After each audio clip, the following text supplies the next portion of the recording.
don't watch anything past 3. I think 3 is the best. Don't watch anything past 1. 3 is really good. Reboot it with Jack Black. Yeah, that's what we need. Him as Blade. We have such sights to show you.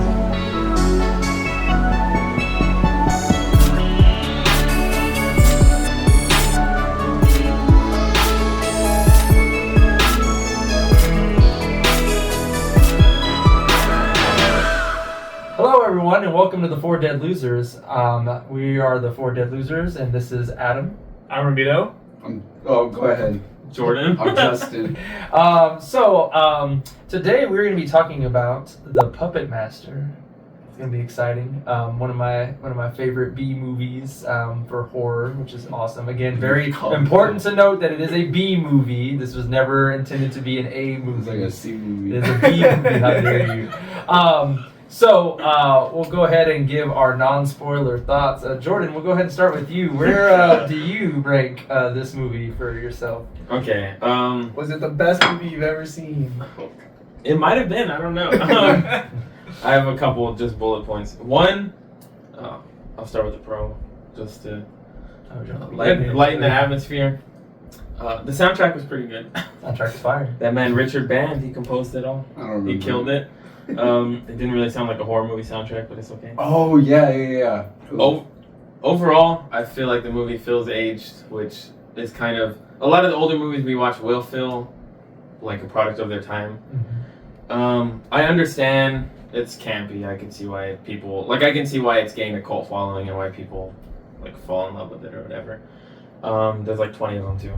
So, ultimately, it feels like a movie I would, like, buy at Dollar Tree. To me, like I walked in Dollar Tree and picked a random one out of the section. Also, maybe it was a B movie, but it was originally made for like theatrical release, which I think is interesting. I'm gonna give it a 3.75. 3.75. I was torn on a 3.5 and a 4, so I'm gonna do 3.75. All right, Justin? Me? Man, this movie was awful. I hated this movie. This is the worst thing I've ever seen in my life. Worse than Imaginary? Worse than Imaginary. Oh my God. 2 out of 10. Maybe 1. Worse than Nosferatu? Hey. Nosferatu is pretty bad. Nosferatu's pretty no. You know what's...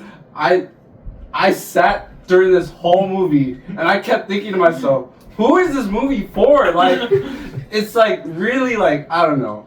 It reminded me that like Reddit, I don't want to call it an echo chamber, but like I would look at people's thoughts on like the horror sub about this movie, and it was a bunch of love, but then you look at like the general Rotten Tomatoes and it's like a 40. And I'm like, I don't know. You watched this movie as a kid, right? No, actually, I watched it only like 2 years ago. Not that long ago. I'll go into a little bit more detail. They watched it later. as a kid. I assumed anybody that liked it, it's because it's like Childhood, yeah. It also feels like a Goosebumps movie or something. I told people might like Josie watched it as a kid, and as we're watching it, she's like, I don't think this is for kids. It's like, just like your cousin watched this as a kid, and I was like, yeah. No, I watched like Rose Red as a kid. Oh, okay, maybe. Yeah. I could have swore, I don't know. But we can't recommend that movie. It's Can't like a recommend 6-hour it. movie. Well, it's a We could- TV series, we but it's could like 6 recommend hours. it. It's like 6 hours, bro. We could recommend it. next season. Did you imagine talking? We had to break that up into like five parts. Yeah, but I don't know. This movie, oh my god, I would have turned it off like 10 minutes in if I could. It was rough. Was we settled on a 2 or a 1? I don't know. I don't think it matters. Two. I'll give it a 2. I like one puppet. Which puppet? The main one. I don't know. Blade. Yeah, Blade. Is that the pirate guy? Pirate? What? He has a hook in He the looks hat. like, I don't know what he looks like. But yeah. He's wearing a trench coat. Yeah, You know what I I like that mean? guy. I like that one. Doesn't he have a hook? Yes. Why is he called Blade? Because he has a blade. You can't call him Blade Hook. Yeah. Or Hook Blade. That's 2. That's the 2 right there.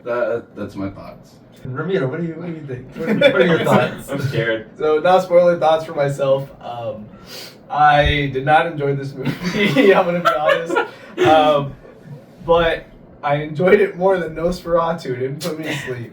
That's crazy. I thought it was kind of it was just a little weird. Like when I was watching it, I was like, is this?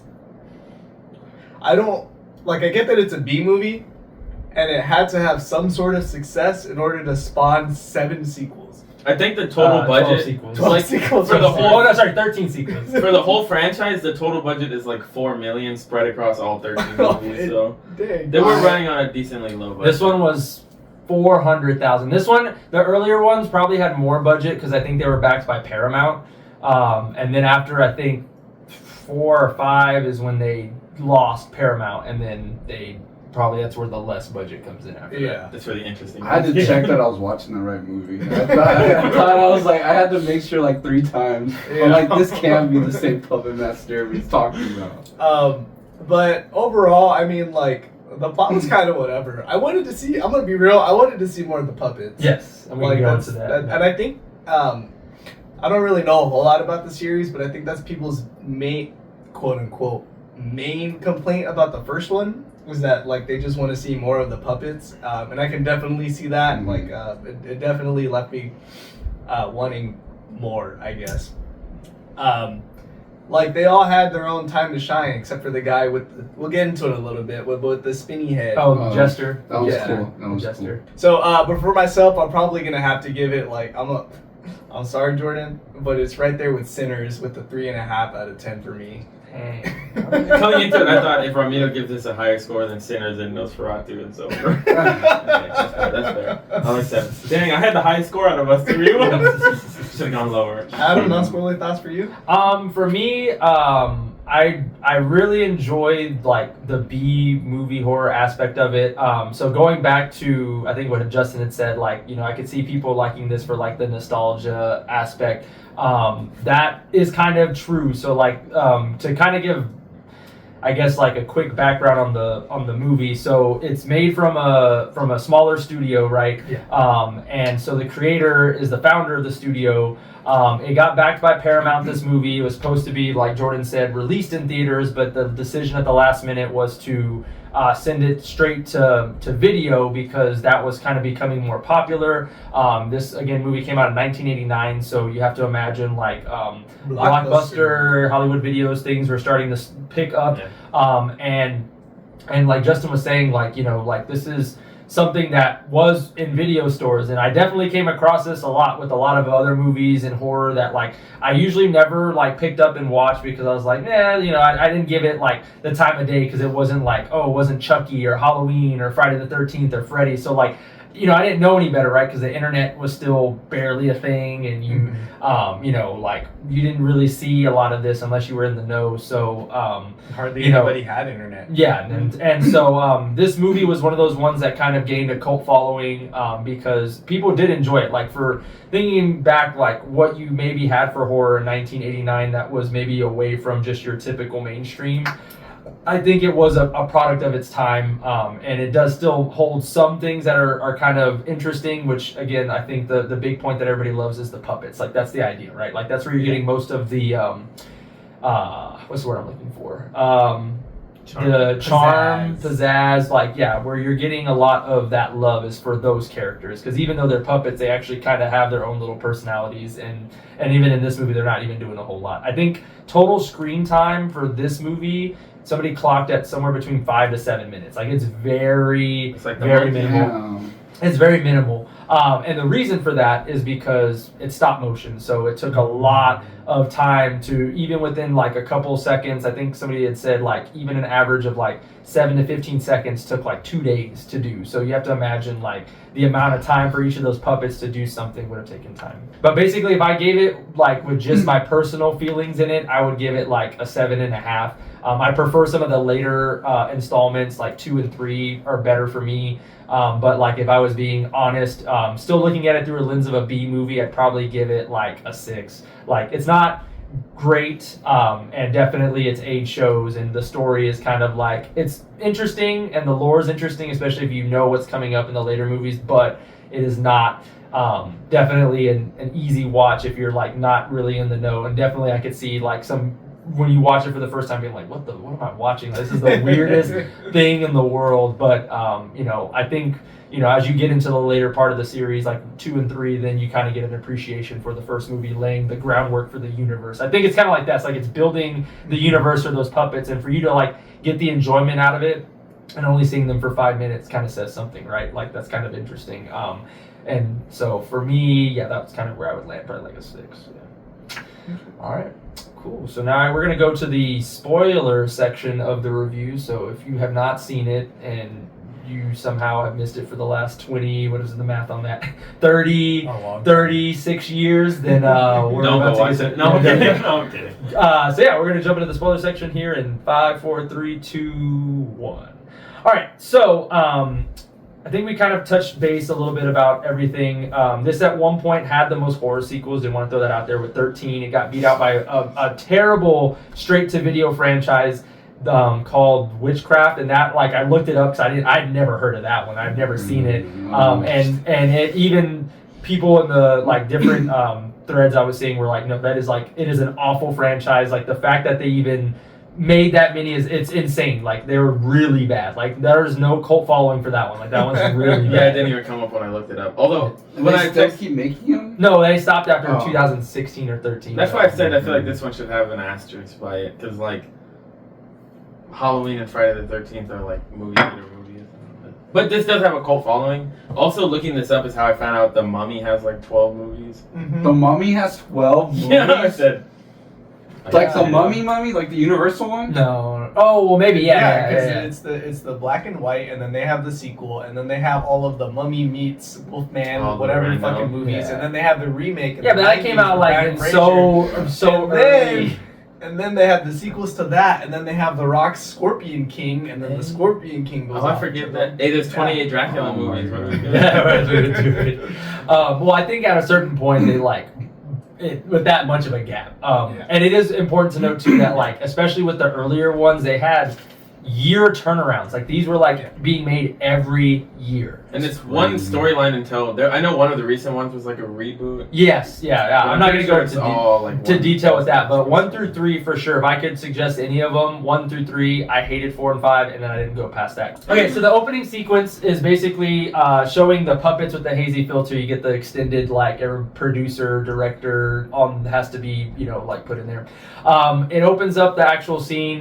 We get the Bodega Bay Inn, which is where most of the movie is pretty much set. And actually the second one is set there as well. In 1939, we get a shot of a puppet looking out the window on its own, which this puppet does. I had to look this one up because I was like, I don't remember seeing this one in any of the other ones. And this is like one of the least used puppets. And its name is Khan. It's actually a puppet that was used in Chinese opera puppet shows. So like it's kind of like an homage, I guess, to like just puppets in general. And we meet our kind of first person that's really not in the movie very long, which is Andre Toulon. And he's working on a puppet, which we later come to find out is Jester. I don't think they actually name the names. You don't know their names until you see the credits. But that's his name. Jester's pretty interesting because he, like Justin's saying, he like that puppet is his head basically spins and it goes crazy and it lands on a different expression. So he's kind of the one that will usually give the vibe of what's happening. So like if he's surprised or angry or sad or like his face usually does it, which is interesting because really there's not very many combinations scientific. Like realistically, he could do it. He always has a bunch of different ones. It's kind of cool. He's really well done. I like the effects. The Jester one, yeah, I do like that one too. And as that's happening, we get what I could call the Chucky cam. And when did Chucky come out? I'm trying to remember when that movie. It was like mid '80s, right? Something like that.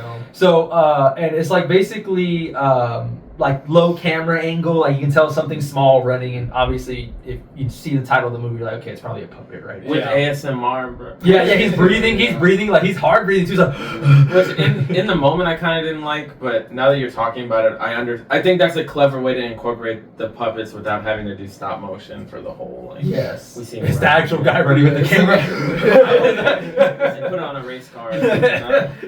And so he's running around the hotel. Most of the people don't even notice him. That was my thing. Like, how do you not notice? Like this was like my biggest gripe. I mean, how do you not notice Chucky? I mean, Chucky walked around too in a couple places. Where did he hide when he went up to the car? That's what I wanted to know. That's what I'm saying. Like the whole The time. bushes.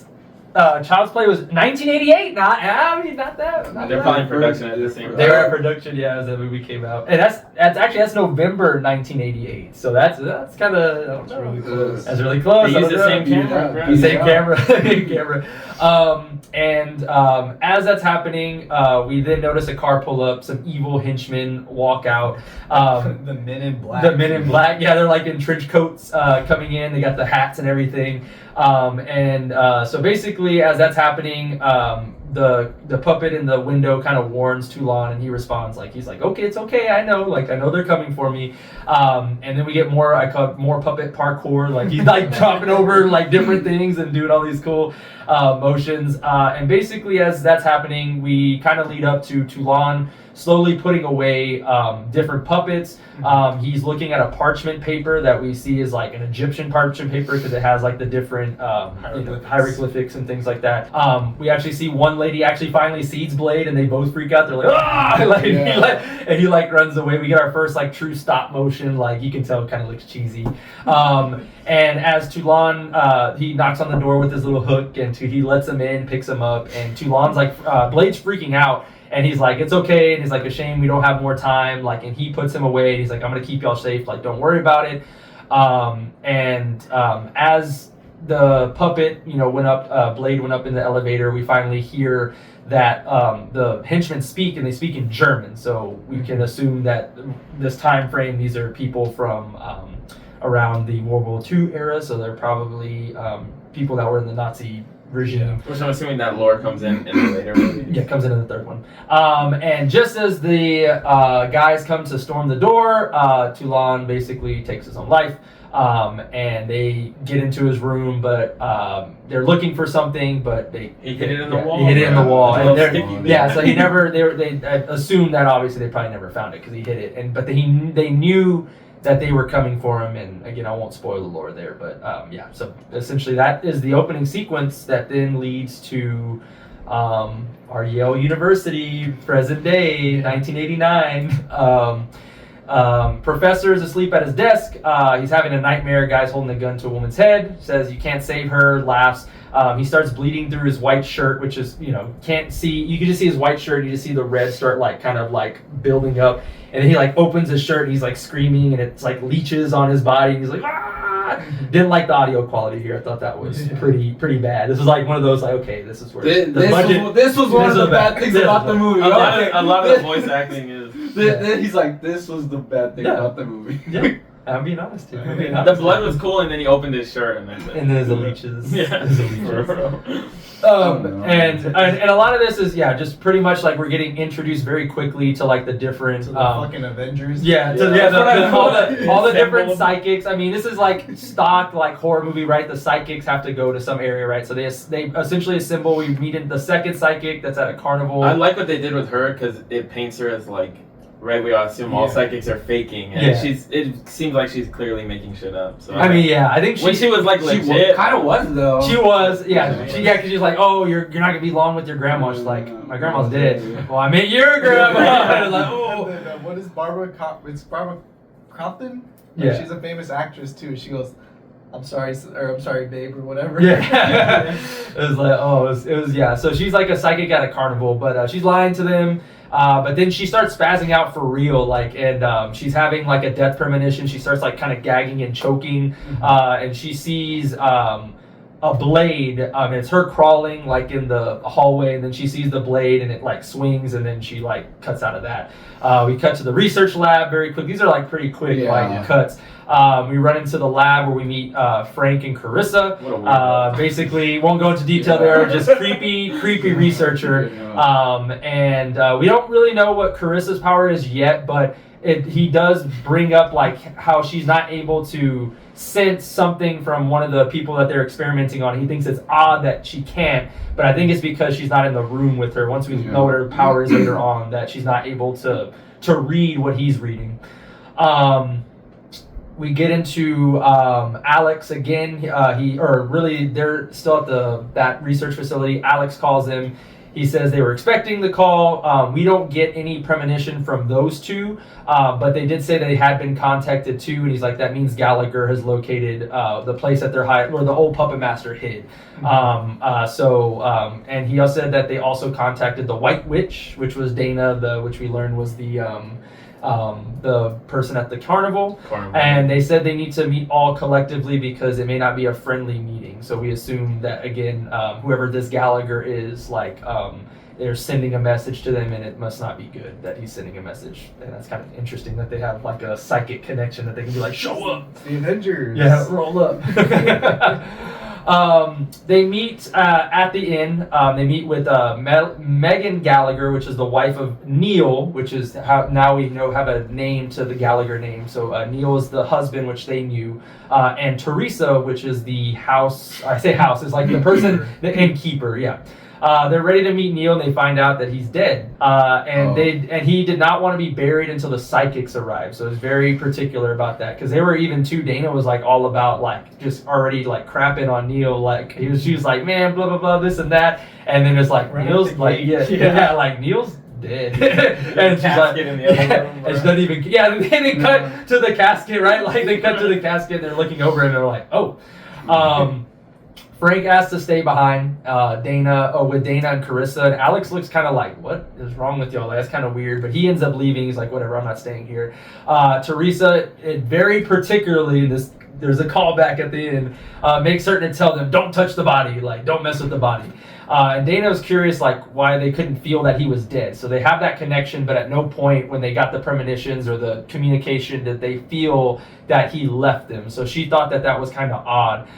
So I think, was it Frank had mentioned, like, you know what, I think he blocked it whenever he sent this message. And Dana's like, okay, well, I want to check. And so she pulls out this comically long, needle and, like, pushes it into, like, his chest where his heart is. Would that be able to go through, I guess? And, like, pushes through pretty deep and then pulls it out, no blood, no nothing. She's like, yep, dead as a doornail. Like, yep, he's pretty much dead. We get an exchange between Megan and Alex. Says he can't imagine Neil being married, and I think that was everybody kind of got caught off guard by that, because they're like, what, he had a wife? Like, that's crazy. And he just said, I can't imagine Neil being married because he was obsessed with his work. But I think he also is realizing that she's the woman from her vision. Like, that's the woman that is at gunpoint from the guy, which we kind of figure out too, because we saw the casket that ends up actually being Neil, is in the vision, which is odd that he's like already, like, he showed up knowing that this, like, Neil is like pointing a gun at this woman's head. Like, why would you show up if that was the case? Alex's visions basically see the future is what's going on. Well, he does it in his dreams. He has to do it within his dreams. So that's very important to note. Teresa, which is the keeper of the inn, basically takes them to the rooms. Dana tries to bless Teresa, like with the what would she call it? It wasn't even sage. It was like something else I've never even heard of. Cat piss. Dragon breath. Dragon breath, and like something else. Yeah, and she's like, stay away from the fireplace, and she like freaks out, and she's like, I'm out of here. You're weird. Like, get away from me. But then like Teresa like doesn't leave. She like spies through like the comically large keyhole, right? Like in other movies. Cartoonish keyhole. She can see through it. And Dana pulls out from her luggage a taxidermy dog, like a dog that's like been stuffed and like stuck in a seated position. And she's like, what is wrong with this person? She starts like she's like talking to the dog. We cut to Alex. He touches a photo of a dining room, and he has a vision of a masked man dancing with Megan. Reveals it's Neil, and of course, like the same, he reoccurs his dream a couple of times, like, you can't save her, and then like that again kind of gets out of that. We cut to Frank and Carissa on the elevator with Teresa. Teresa's like everywhere. Like, it was insane how much she moved, and like every scene Teresa was in, like back to back to back to back. It was kind of insane. She had a vision of she's on the elevator with them. Carissa finally has a vision, and she's seeing that it's a vision of Neil assaulting a woman on the elevator. And Teresa asked them not to share that information with Megan. And then there was an awkward scene with Frank and Carissa, usually with just things happening.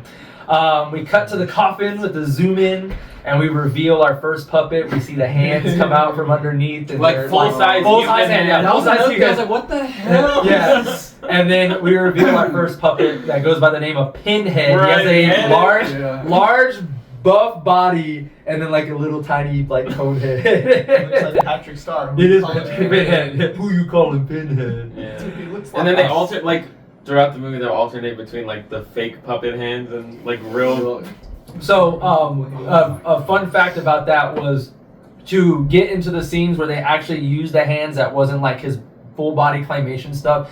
They had a smaller actress was the one that like would fill in for that. So like what she would do is she would put the puppet like on her shoulder. She'd have to hold on to it, and like with the other hand, like her main hand, she'd have the glove, and then like have the arm set up right, like with the sweater that he wears, and so that's like blindly. yeah. reach.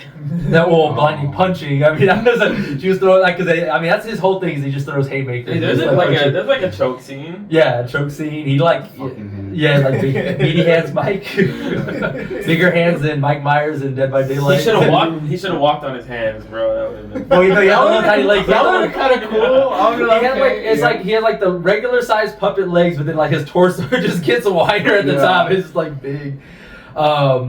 And so basically he gets out of the coffin. Everybody arrives at dinner.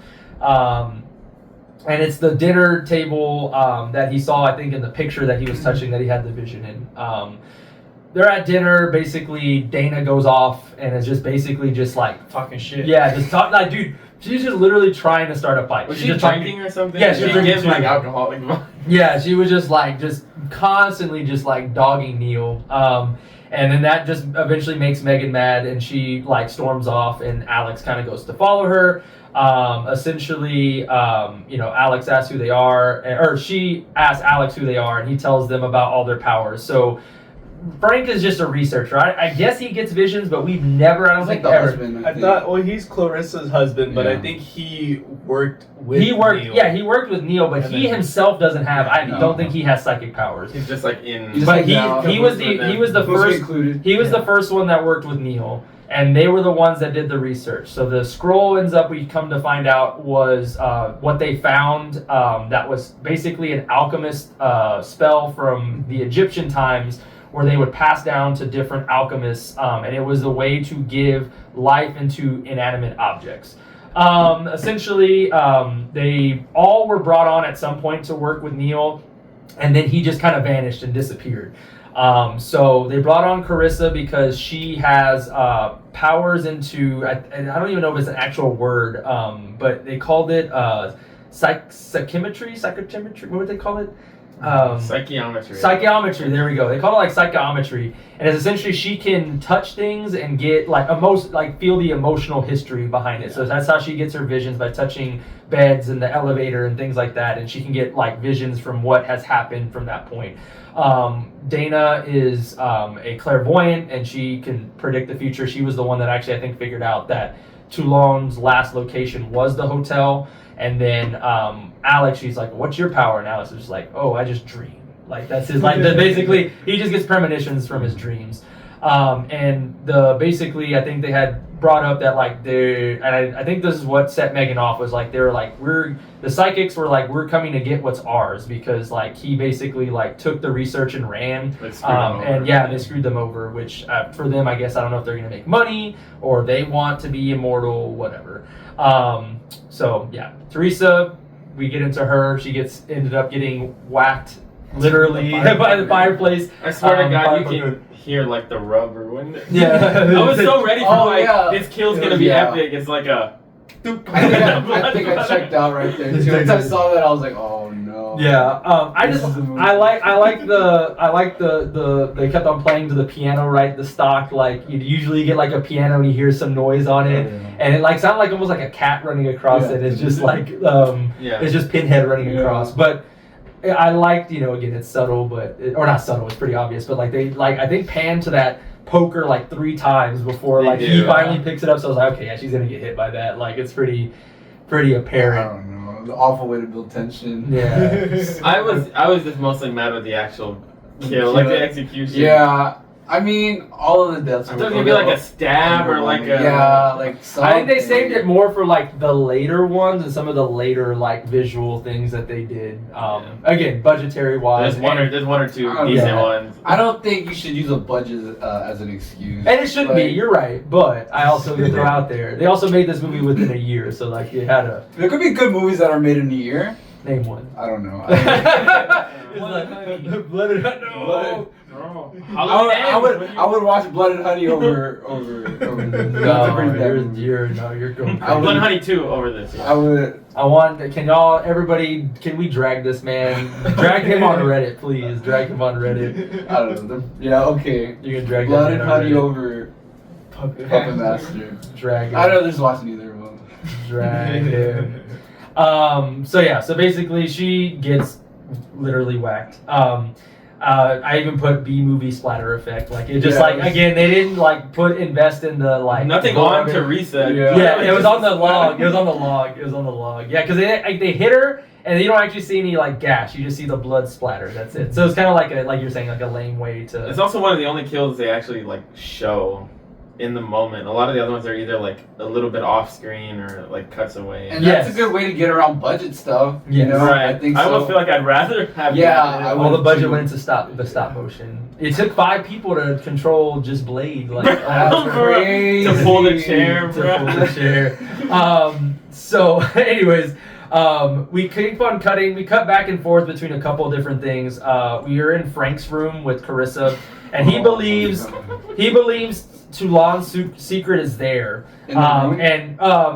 Just secrets in the hotel. Yeah. And then even Dana at one point asked him like, why would you think he would do something to himself if it was? And he's like, I don't know, but I just don't trust Frank, or Frank doesn't trust. Like I just know something's up. But I'm not gonna trust anything that's gonna happen. Megan basically comes inside and she like passes out.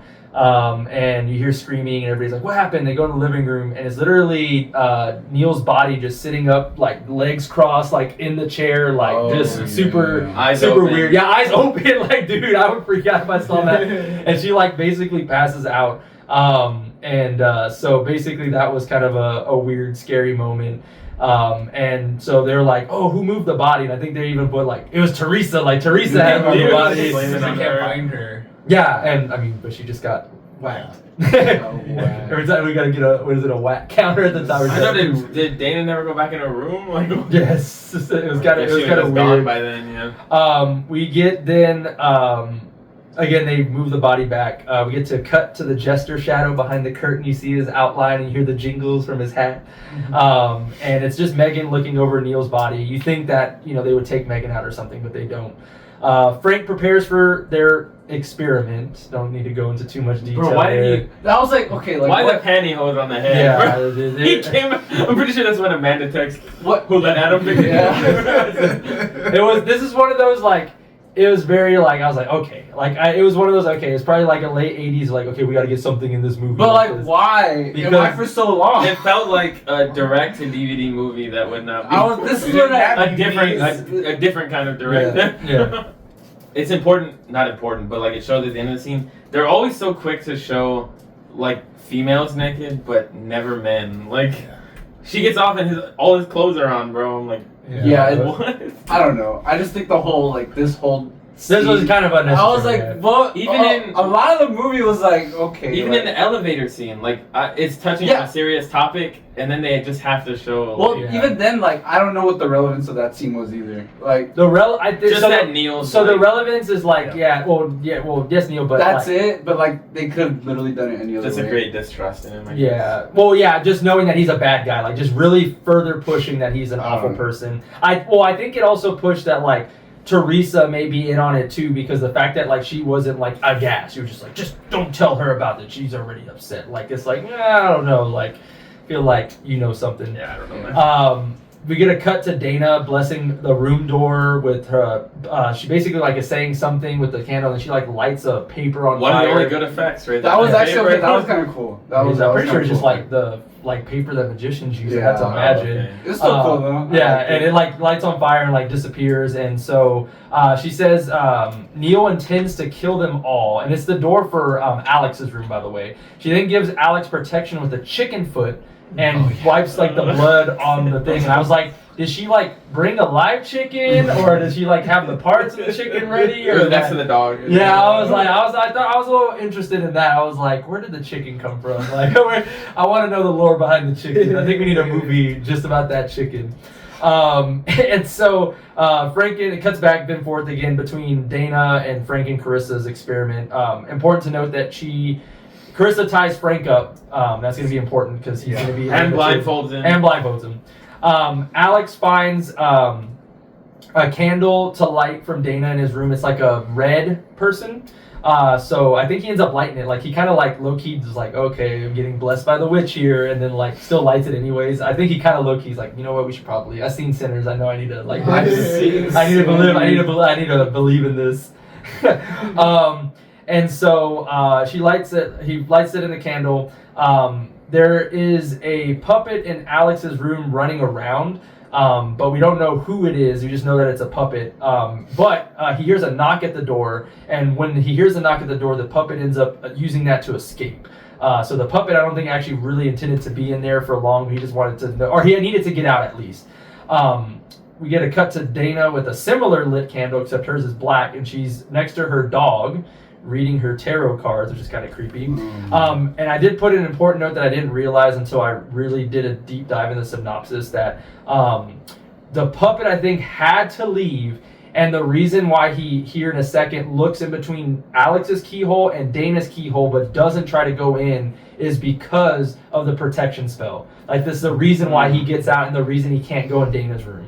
And that's why he ends up going to Frank and Carissa's room instead. That's fair. Alex can't sleep. They cut to him finally sleeping, and he can't, unfortunately, poor guy. He's trying to just get his premonitions, and he can't because of the experiment happening in the room next to him.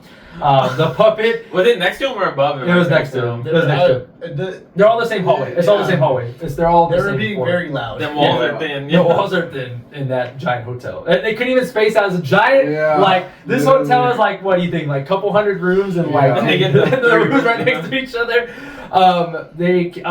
Puppet is revealed as Blade is the one running around. He wants to get into the other room, but he can't. So he drags the chair with his little hook.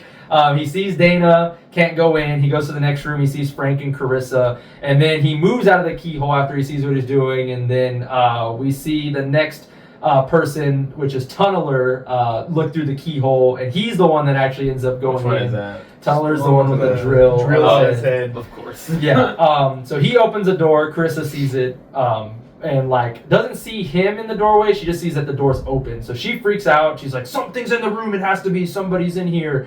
And she looks under the bed. And then Frank's like basically like I think kind of like low key like what's going on? Nothing. She looks up and she looks down again under the bed. And then we see him like kind of like there. And then he just like charges at her. And we hear the drill kind of spinning. Frank is still blindfolded, so he doesn't know what's going on, and we see the bloody hand. Bro, we get come the up. chamoy hand. Yeah, the chamoy hand. Like even on the sheet, you can see it's like a really light red. Light red. They didn't listen. Damien Leone. Just make it a wasn't little around. darker. Damien Leone wasn't around to do the effects. Okay, and now we can't have terrifier effects the entire time. Okay. And she grips the bed, falls back to the floor. I'm surprised he didn't hear like the sound of the drill or like the like. There's a lot of issues with perception in this whole movie. Yes. And which I thought was interesting. Because apparently the puppets are really loud when we get the POV. Yeah, the POV. yeah. They're breathing. Yeah. Well, I don't think the other ones are breathing. I think just Blade is. He just gets tired. That dude, he has no cardio. And if you know his background, you know why he doesn't have cardio. Okay. So Frank. It's lore. Then so Frank is just like, You have to hey. wait until the Yeah. night Yeah. Yeah. Oh my god. Frank is still blindfolded, and he's like, well, "What's going on? Like, I don't like this. Like, come on, like, let's go on." And then so we encounter the next puppet, which is referred to as Leech Woman. Leech Mom. No, Leech Woman. And essentially, her power is she regurgitates leeches that come out of her, and they, her little like silicone mouth. yeah, and like opens up, and she basically put leeches on him, and he gets drained of his blood. Because at first she was like, I swear to God, she was around his nipple or something. Yeah, well, she like does she like gnaw on his nipple or something? Yeah, he's like into it at first, and he's like, wait, that's hurting.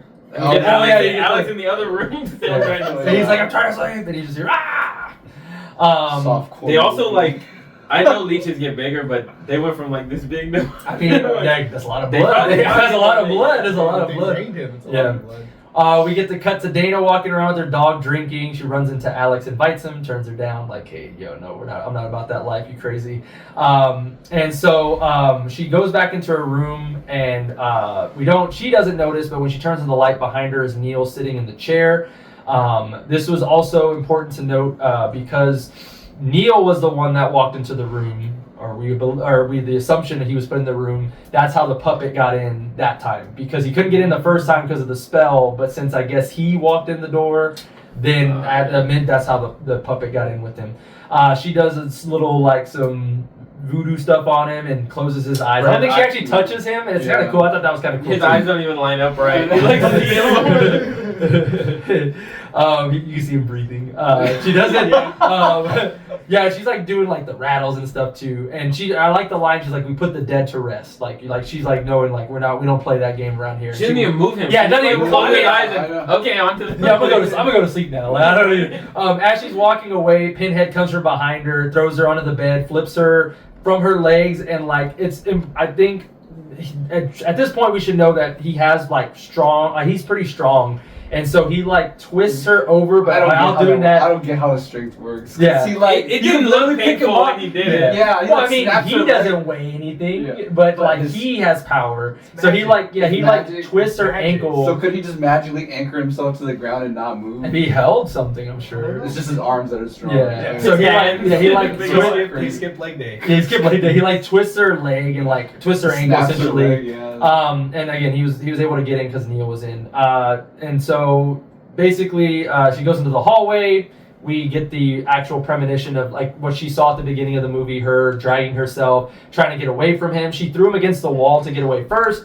Then she goes down the hall. Yeah, she threw him around a lot. And then she throws him against the wall, does it again, throws him down the stairs, and he like goes into like the void. Like essentially he goes in between the split of the stairs, and like he like falls down 4 stories. I think he even does like a small like Have we gotten the punches yet? No, not yet. And he like he threw one punch. With He gets one punch. 1940 Superman. Yeah, Superman punch. Yeah, he like throws a good punch, and so like he throws her down into the abyss of the stairs. He like hits the ground and just like it just goes boop. Like he just kind of bounces because he's a doll. I mean, like it's not. What do you expect? It's a puppet. What do you expect it like to blow up? Yeah, that would have been great. Like explode every time. Just random explosions would have made the movie. They're like grenades, bro. You throw and they explode. You do the edit. You do the edit. So we get her finally like trying to escape, and then she sees Blade down the hallway in his little hat, his trench coat, and he like shifts the blade out, right? Like, and she's like, no, I've seen that blade. So she like run. She crawls to the elevator, closes it. The elevator's about to close. He hooks it, but she's able to stop the hook. Unfortunately, she gets down to the bottom and realizes that she threw Homie down to the bottom. So Homie's already waiting. He throws like some haymakers, like some big punches. And this is what I was talking about, where the actress had him on the shoulder and she was using the punches because like you can clearly tell this is not stop animation anymore. It's like physical, like a clear hand, like coming from the puppet. Like it almost grew like 3 times the size. Right? It was a close-up. It was close. The POV of the fist. That's the word. Could you imagine if this movie was in 3D? Oh, the 4DX, you like that probably made it better. She throws him a 3rd time again. Yeah. That's what I'm saying. It's like every 5 minutes, just But then Blade appears from above the elevator with the blade and slices her throat. His eyes switch to his bullet eyes, which is very Okay, that was particular. Cool. I was wondering what those do. Like, Yeah, it's just they're little bullets? bullets. That's like I think when he gets really like excitable, especially like in like kind of like moments where he's doing evil things. That's usually when they trigger. Why does he have a hook then? What? It also is Just because. Hook's well, not you as can't- catchy as Blade. Okay, how are you gonna grab stuff with the blade? It's for the plot. Okay, that's fair. Yeah, It's for the I mean, chair. he has a fair point. He has a fair. How are you gonna grab stuff? And then we Pinhead. get a cut to the jester who spins his face and lands on a devious look. He's like, yeah. Everybody, Jester, honestly, he's pretty. So you're saying Jester's your favorite one? Blade. Oh, Jester's Blade- cool Blade. too. Jester's cool Does too. I Blade like have those a two. hand? Is he holding a blade, or Yeah, the he other has hand's a he has a blade? hand. And I'm a- pretty sure he has a hand and a hook. Couldn't he grab things with a hand? No. They're The little. hand They're turns- little. The hand turns into a blade. The hand turns It's a into switchblade switches. essentially. Yeah. He's like Assassin's Creed. Okay. I'm sorry. We can. Yeah. Okay, we're almost here. Okay, so long story short, we get finally the cut. So at this point, all the psychics we have to assume are dead, other than Alex. Yes. He gets woken up by Megan. She takes him upstairs, tells him like, you know what? The more that I've been thinking about it since y'all been talking, I noticed that there's a connection between his death and Toulon's death. They get up to the room and. She opens like a padlocked area of like a floor that she's never been allowed to be on. He sees and they enter the room, the ballroom, I guess is how best to put it. And it's essentially where he's been having his reoccurring premonition. And across, like coming out behind the wall, like surprise, surprise, is Neil, and he's wearing the mask. And he does the whole shtick where he dances with her, pulls out the gun, puts it on her, and is like, you can't save her. And then he's like, no! And then wakes up, knock on the door, not to knock on the door yet. He freaks out, wakes up, he feels something, he pulls the covers, and he sees the 3 severed heads of the 3 other psychics. I think That looked really good. yeah, and I think one of them was it Frank. He's like, "Hey, what's up, man?" Like he was like, I'm assuming they just had their head through the bed. That was one of the few times where I was. "No, like, they didn't. That was real." They used real severed heads. And they had It was the stop puppets. motion. It's stop motion. Stop motion. Hello. Yeah, that was one of the few good times. I guess that was. Because it caught you off guard. You're like, "This is where the So budget- that this cost is where the budget- $300,000. That's where the budget went. That's for $300,000, $400,000. And then he freaks out again, and of course we get the knock at the door again. We get the same played out, exact verbatim like interaction. They go up. He repeats something that she's saying at the end, is like, "And you've never been allowed up here, and you thought something was crazy." And she's like, "How did you know?" And they open the door. You think you're gonna get the ballroom, but it's not. It's just another room. And she finds Toulon's diary. And she basically talks about how in the journal she found an entry that says, "Today I gave them life using the ancient Egyptian rites of the afterlife. With me, they are harmless, but I fear what they could do in the wrong hands."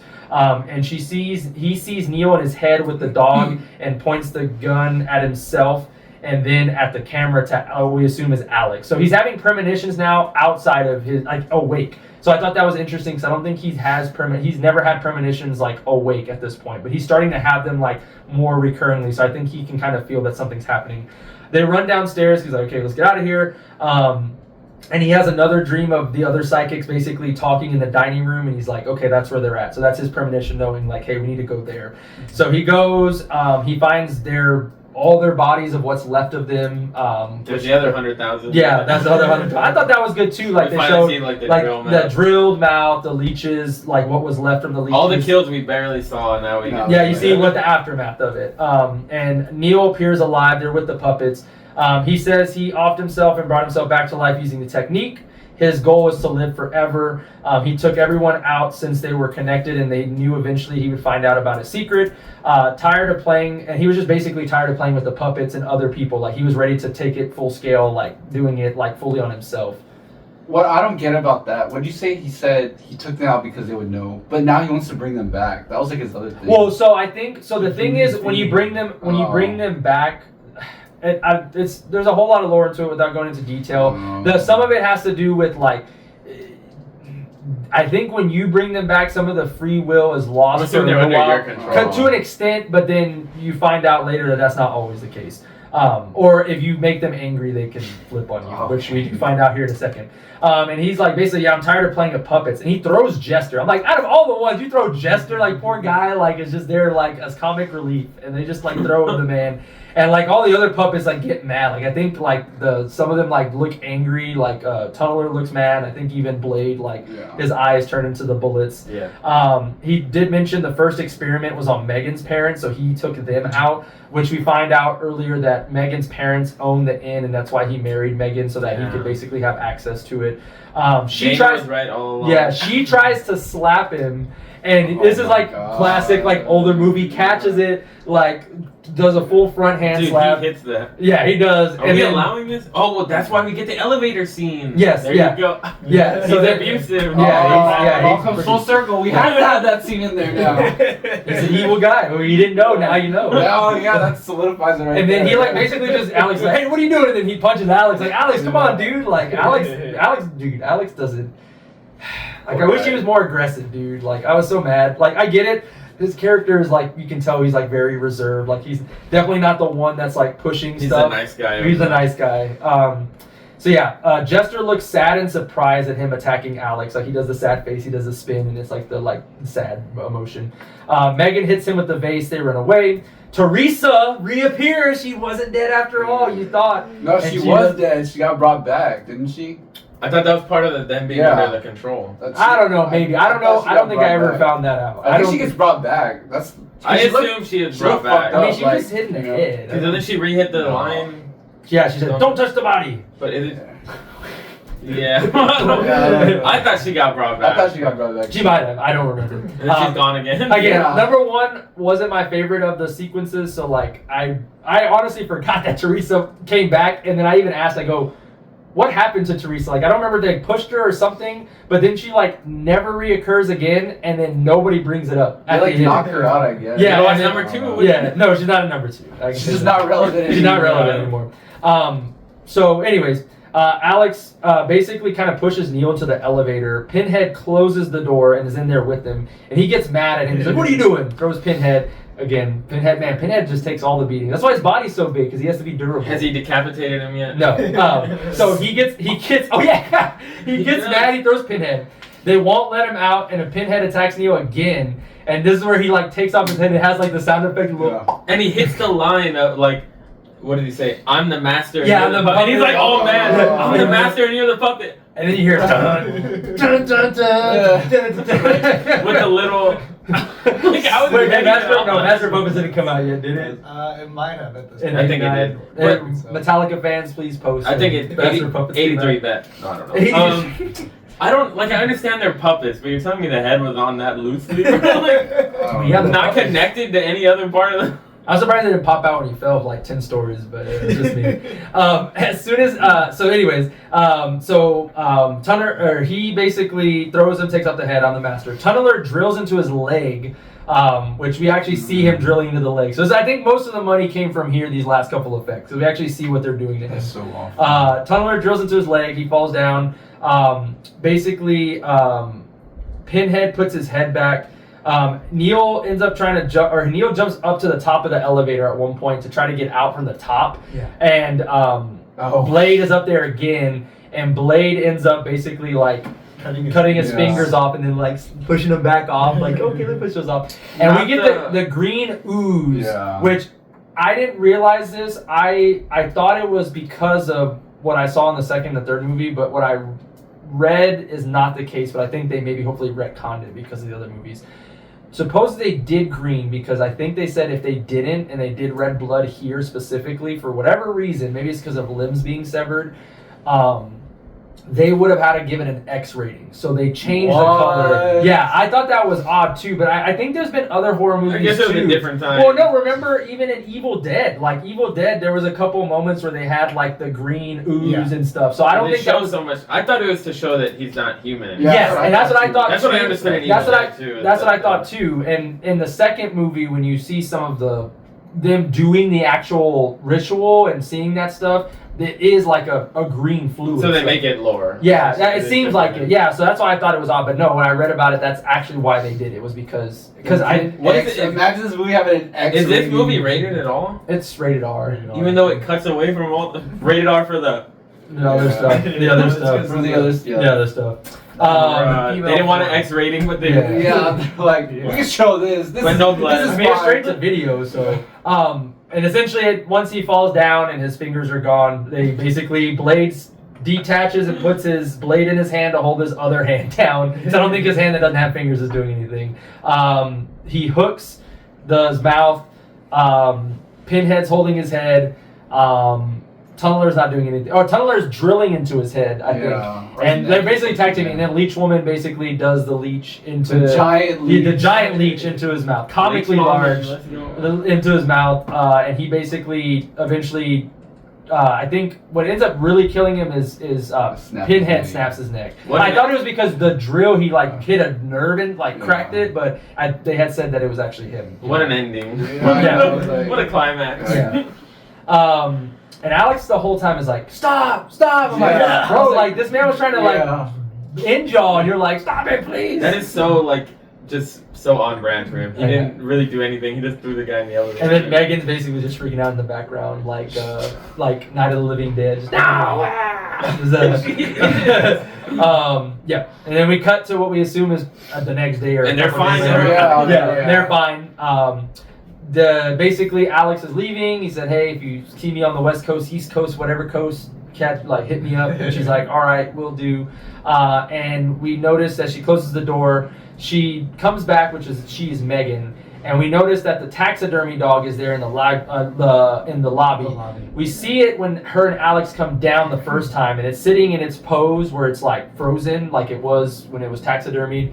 But then when she comes back, it starts moving, and she picks it up, and like they basically like it's in her arm, and it ends up doing its thing, and so we find out that the dog is actually alive now. She's the next villain. Ooh, Puppetmaster 2. We said that Megan learned more from or essentially what everybody took from that was Megan learned more from the diary. She learned the alchemy trick to do that. So her first line of business was getting the dog back alive because, unfortunately... I thought she possessed the dog or something. She possessed the dog. Her spirit came back in as the dog. Oh, Dana. Yeah. Dana. Teresa the dog. Don't touch the body. Is it doggy number 2? Is anything from the first movie besides the puppets? Or does that ruin it if we find out about the dog? That means it's okay, here. Long story short, the premise of the second movie is... because I don't think we're gonna ever review it. The second movie, I don't think, even though I enjoy the second and the third movie is hailed as the best one, the second movie is actually a sequel, and what ends up happening is the puppets revive Toulon, and the thing that people don't like about the second movie is Toulon's a villain because he was the good guy in the first one, right? Like he was just like I'm accepting, and he was like a good leader of the puppets. But he ends up doing it for evil because he needs to take out people. We find that like bone marrow is part of the experiment that you need that. So you have to basically get rid of people to get that stuff. And that's what fuels them to stay alive and himself because he like vampires instead of blood?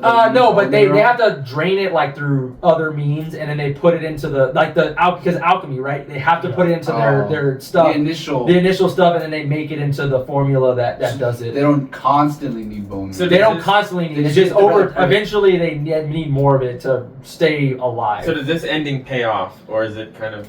So the ending, how it ends up happening is the whole premise of the second movie is Toulon comes back and he takes out Megan. Because Megan is the owner of the inn, right? And she would know. She would know the secrets of it. So he can't be around if she's around because that would be bad. So he takes her out, and more psychics and other people come in to investigate stuff. More Avengers. Yeah, more Avengers. It's like they're just drawn. And so essentially the puppets are with Toulon, but then surprise, surprise, just like the first movie, Toulon goes off the deep end. But I like the creepiness of the second one because the second one has like them like in their creepy like different body state, and they like have like the ugly, like you can tell it's like doll like faces and body appearances, and they have like the doll eyes too, dude, is really creepy. They have Like, like a shitty mask on. no, it's like actual real makeup effects. It's Are they in really it more, or is it still? They're in it a little bit more. The Oh. third one has more of them. I think they said after the third one is where they were able to start doing more. CGI. Like there was more effects that they could use outside of stop motion to make it more viable. And then the third movie is just a prequel, and I really like that one because that one shows Toulon before he got to it, and essentially, long story short, it's in Nazi Germany, and he's obviously somebody that's not really wanting to be a part of that. Oh, so we finally figure out the beginning of the first one. Yeah. So it ties back because he's in Nazi Germany, and he like uses the puppets to basically he's trying to protect them because the Nazi army is trying to get the formula because if they can do that, then they can create a super soldier. What? Well, because it's a secret immortality. I'm pretty sure there's like 4 prequels. They killed that. What do you mean immortality? They killed that dude. But I don't think he fully realized it. Oh. Because Toulon is like the true, and the second one is a true, like, first reincarnation, or not reincarnation, but like a revived one. And then So if Neo you isn't. no, and if you want to go into deeper lore, all the puppets, they're not just alive. Like, oh, hey, you're a living being now. Yeah, They're souls, souls yeah, from of other people from yeah. Toulon's life. So 5 of the movies in the franchise, a bunch of the older ones, yeah. all take place before the first movie. Oh, There's 5 of them were prequels technically. Well, I think all the Axis stuff is because that would be whenever That's it the was lead up to in. the Yeah, first. but I think don't watch anything past 3. I think 3 is the Don't best. watch anything past 1. 3 is really good. 3 is really good. Okay, but anyways, pros and cons just for me very quickly. I enjoy like the puppets. I think that's the biggest thing that brings people into the movie. I think that's like the biggest All 5 pro. minutes. All like 5 minutes of it. But you know what? That's the thing that like will hold your attention and like bring you back because you like kind of enjoy the puppets. Merchandising is actually another good thing about this movie. Like the action figures and stuff sold really, really well. To the point where they've even like brought them back like in circulation. That's 'Cause at probably what one was funding the movies, Yeah. honestly. Well, I mean, if your movie, if you don't think it's that great, but yet your merchandise is selling, like that's pretty good.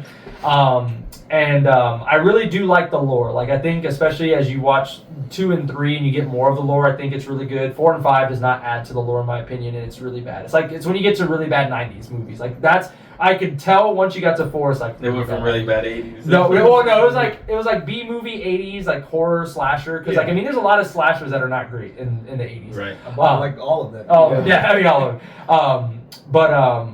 That I mean, I think that's the big thing for me, and I appreciate the cult classicness of it. My only cons obviously would be, yes, more puppet time would be great. I did think there was a lot of audio stuff that wasn't very good.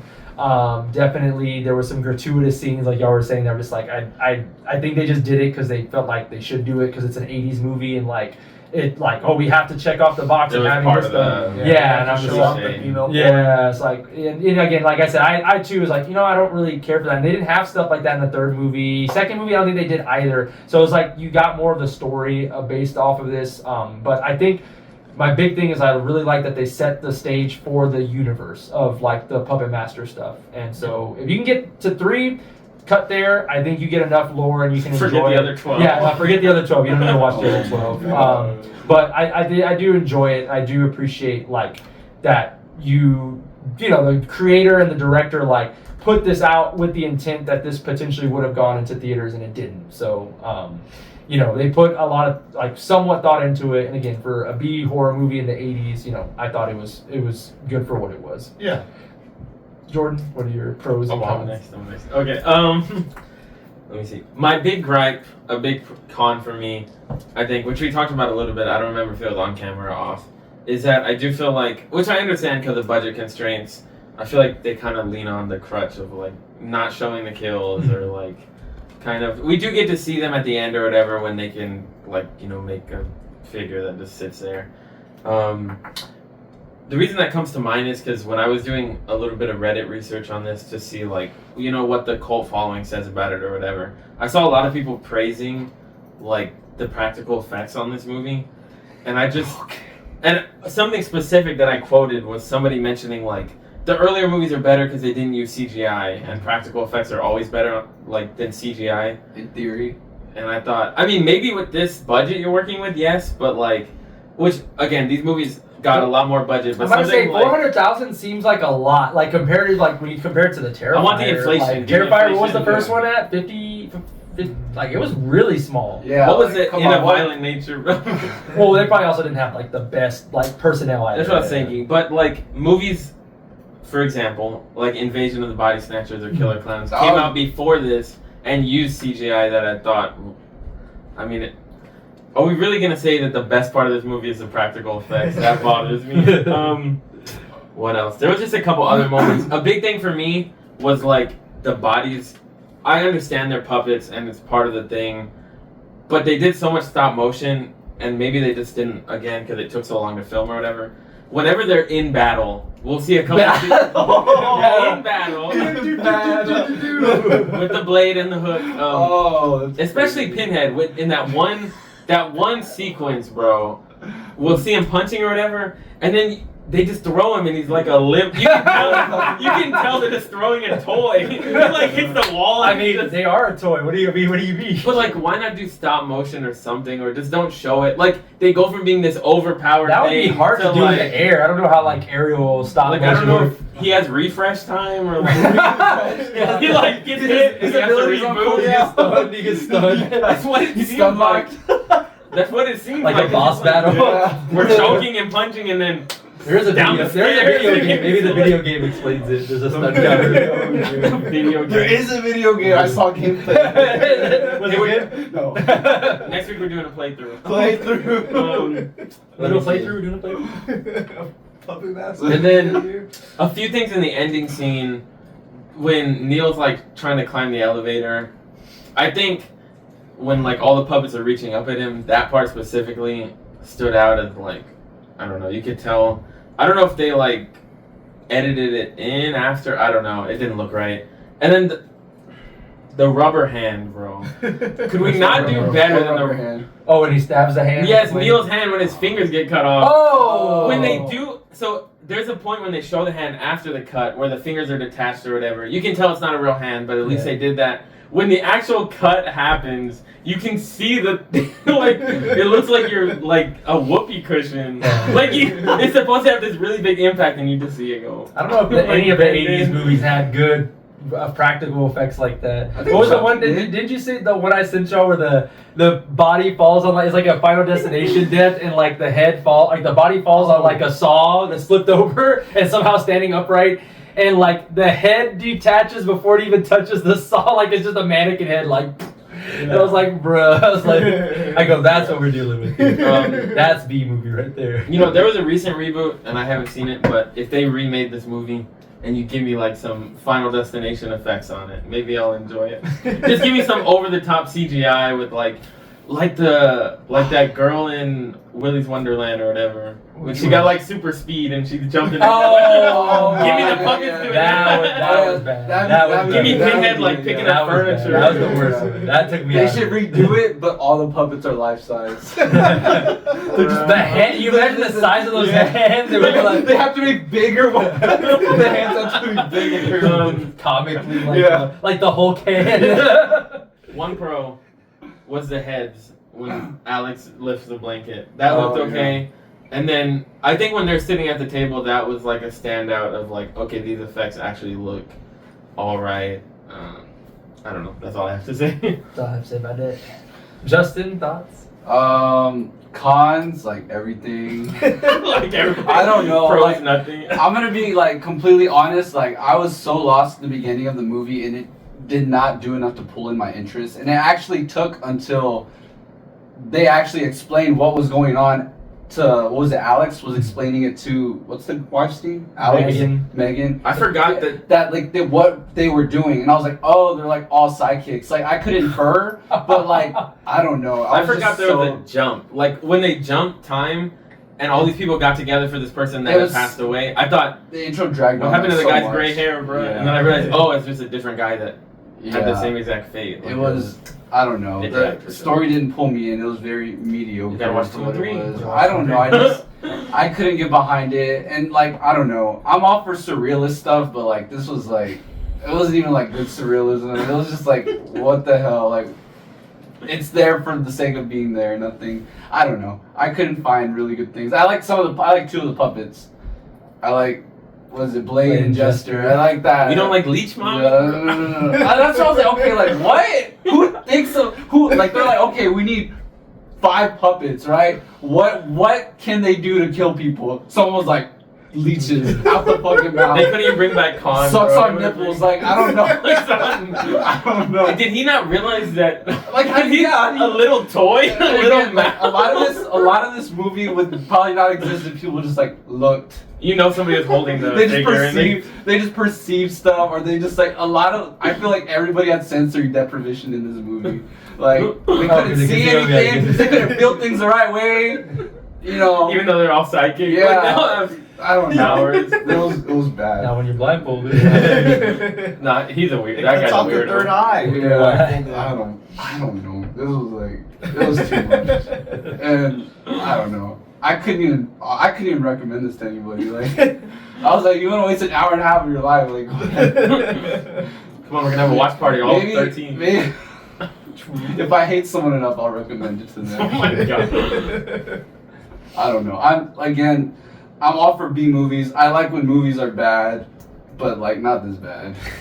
It has to be a certain kind of bad. Yeah, it has to be a certain kind of bad. Like you have to like you get like they probably put their heart and soul into this movie, but like it wasn't. I think if it would have been more over the top, if they would have committed. I think if they leaned into it, but they were obviously trying to go for something probably serious. Well, I think It was meant to be. there was like the comedic aspects, but I think the only seriousness really came from like just the lore. Like I said, the universe building of them trying to establish like the main thread that goes across the movies. Even though, like I said, 5 or 3 or was it 4 and 5 were like complete veer. I hated 4 and 5. It's also hard because like the puppets have like personality in their facial expressions or whatever. They do, but it's not something like Chucky where like Chucky's just an asshole and it like carries the film. Like even though the puppets are the main part of the movie, they don't really. But they're have not the any- main part of the movie. That's another thing. Like, there's a lot of like I don't know. A lot of this movie too just drags because there's like nothing going on. I feel like there's like not a lot going on for like a lot of the I movie. think a lot of the movies just lore dump. Like Yeah. I mean, that's what I said. That's Like the thing. I'm not even interested in the lore. So like this whole movie was like a drag. that's why I really would push. And I think remember when I said that the last recording, I was like, I think that's my only thing was like I don't want to 100% recommend the first one because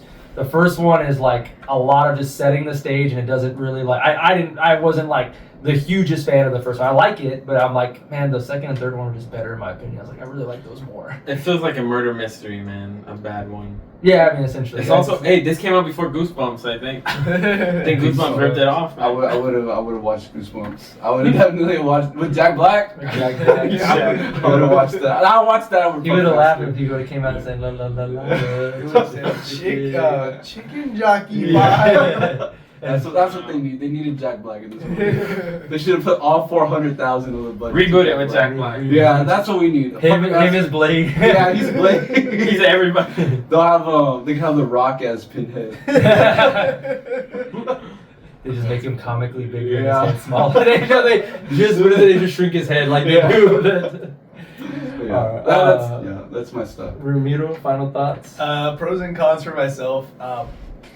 I like the puppets. I thought they were kind of funny. I thought the concept of bringing the psychic Avengers together was just funny.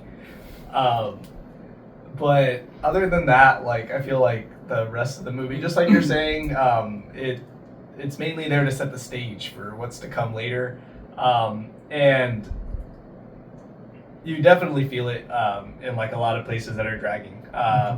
So a lot of my cons are basically what Jordan and Justin have said. Another pro that I would say would be I really can't state enough how good the 3 severed heads on Alex's bed looked. Like it looked to me, it looked almost as if that was added like 20 years later.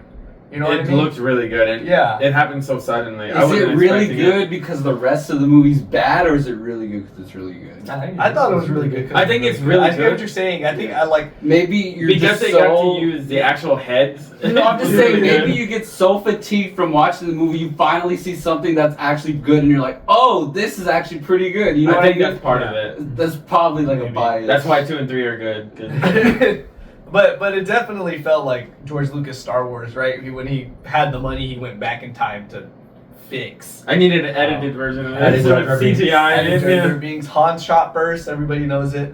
But yeah, I don't believe it. That's fine. Yeah, I mean, no, it's not fine. That's Han what shot Disney Plus first. told me. We'll talk more about Star Wars. Okay, all right. Anyways, all right. So next episode that we're gonna be running is gonna cover what? Justin, is your pick? 28 weeks later. Oh, Yeah. man. As we prepare for the new one. Yeah. The end Excited. of this trilogy, but the start of a new trilogy. It's right there in the middle. But yeah, so the next movie we're going to be watching is going to be 28 Weeks Later. Don't forget to like, comment, subscribe, do all the algorithm stuff. It'd really help us out. We'd really appreciate it. But until then, y'all have a nice day.